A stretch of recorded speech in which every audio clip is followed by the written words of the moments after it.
అందువల్ల ఇవన్నీ ప్రజల భావోద్వేగాలను రాజకీయాల కొరకు రెచ్చగొట్టడు తప్ప తెలంగాణ సమాజానికి ఉపయోగపడే చర్చ కాదు.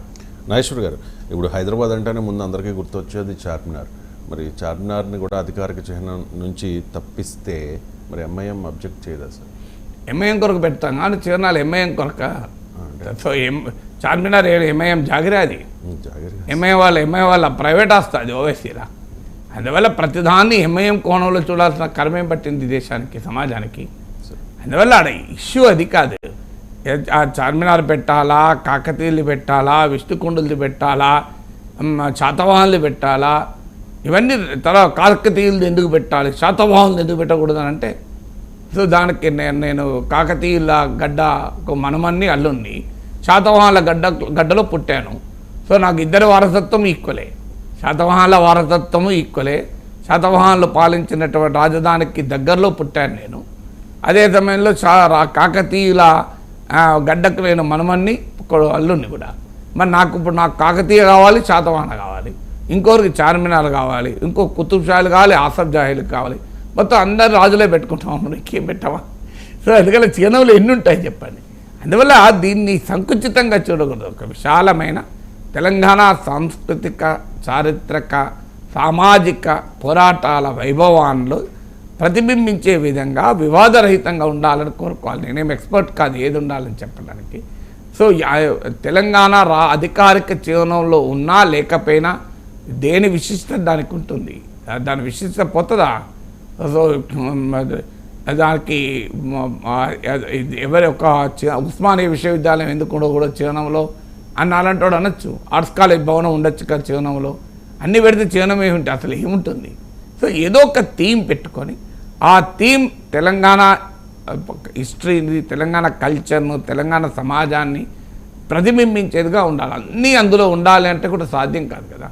సో నీకు ఎవ్రీథింగ్ తెలంగాణలో ఉన్న ప్రతి నది, ప్రతి ప్రతి రాజచిహ్నము, ప్రతి పోరాటము, ప్రతి చరిత్రకారుడు, సాహితీకారుడు, సాంస్కృతిక పరమైన అంశాలు అన్నీ ఉండాలి. కరీంనగర్ సిల్వర్ ఫిలిగిరి ఉండాలి, అది ఎందుకు ఉండకూడదు? చాలా గొప్పది కదా చరిత్ర. సో కుంటాల వాటర్ ఫాల్స్ ఎందుకు ఉండకూడదు? అది కూడా తెలంగాణలో చాలా గొప్ప. బాసర సరస్వతి మాత ఎందుకు ఉండకూడదు? అసలు భారతదేశంలో సరస్వతి ఆలయాలే ఉండవు, అవి మన బాసరలో ఉన్నాయి, ఎందుకు ఉండకూడదు? మన భద్రాచలం శ్రీరామచంద్రుడు, యాదాద్రి లక్ష్మీ నరసింహస్వామి ఎందుకు ఉండకూడదు? మెదక్ చర్చ్ ఎందుకు ఉండకూడదు? సో ఇలా చర్చ పెట్టుకుంటూ పోతే ఎక్కడికి వెళ్తామండి? సో అనేక ఇవన్నీ చిహ్నాలే కదా భారతదేశానికి, కాదని ఎవరన్నా తెలంగాణకు సారి చాకల ఐలమ్మ చిహ్నమే, కొమరం భీము చిహ్నమే. సో ఏది చిహ్నం కాదు తెలంగాణకు నాకు చెప్పండి. సో తెలంగాణకు చిహ్నాలుగా ఉన్నవి చాలా ఉన్నాయి, ఒక్కటి కాదు. సో కిలా వరంగల్ చిహ్నమే. సో తెలంగాణకు మీరు కీసరకు వెళ్ళండి, అప్పుడు పాత రాజుల సింబల్స్ కూడా ఉంటాయి. సో అందువల్ల తెలంగాణకు సింబల్గా ఉండేటివి చాలా ఉంటాయి. సో మీకు పాలమూరు చెట్టు సింబలే, కాదని ఎవరనగలరు ఇవన్నీ. సో ఇట్లా అనేక సింబల్స్ ఉంటాయి. సో మనం అందులో ప్రతిదానికి సంకుచితంగా నా సింబల్ ఎందుకు ఉండకూడదు, నాదే ఎందుకు ఉండకూడదు అని భక్త రామదాసు సింబలే మీకు నేలకొండపల్లి. నేను ఈ మధ్యన వెళ్ళాను, ఆ నేలకొండపల్లిలో బుద్ధుని విగ్రహం కూడా ఉంటుంది. సో నేలకొండపల్లి ఎందుకు సింబల్గా ఉండకూడదు Bhakta Ramadasu? So there is no end to it కదా. అందువల్ల ఓవరాల్గా ది ఐడియా ఆఫ్ తెలంగాణను స్ఫురింపజేసేలాగా ఉండాలి తప్ప ప్రతిదాన్ని వివాదం చేయకూడదు. అధికారిక జీవనంలో ఉన్నా లేకపోయినా వాటి ప్రాశస్త్యానికి ఎలాంటి లోటు ఉండదు. సో అందువల్ల అది ప్రజల గుండెల్లో ఉంటుంది. కాకతీయ తోరణం ఎక్కడ పోతుంది?